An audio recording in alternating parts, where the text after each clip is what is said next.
Escort വാഹനം വന്ന് ഇതിന്റെ തട്ടുന്നു. അതിന് പിന്നിലായിട്ട് മുഖ്യമന്ത്രിയുടെ കാറും നട്ടുകയും മുഖ്യമന്ത്രിയുടെ കാറിന്റെ പിറകിൽ മുഖ്യമന്ത്രിയുടെ വാഹനവ്യൂഹം അപകടത്തിൽപ്പെട്ടു.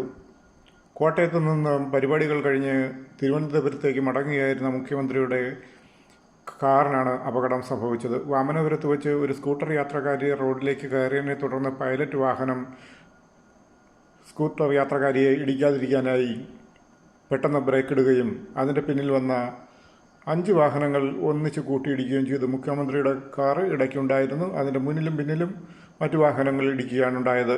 ആർക്കും പരിക്കില്ല. തുടർന്ന് മുഖ്യമന്ത്രിയുടെ വാഹനവ്യൂഹം മറ്റൊരു വണ്ടിയിൽ യാത്രയായി. അപ്പോൾ എന്തുമാത്രം സ്പീഡിലായിരിക്കണം മുഖ്യമന്ത്രിയുടെ കാറും പൈലറ്റ് വാഹനവും വന്നിരുന്നതെന്ന് നമ്മൾ മനസ്സിലാക്കണം. 5 വണ്ടികൾ ഒന്നിച്ച് കൂട്ടിയിടിക്കണമെങ്കിൽ ബ്രേക്ക് ഇടാനുള്ള ഡിസ്റ്റൻസ് പോലും ഉണ്ടായിരുന്നില്ല. അല്ലെങ്കിൽ അതിവേഗം വന്നിരിക്കണം.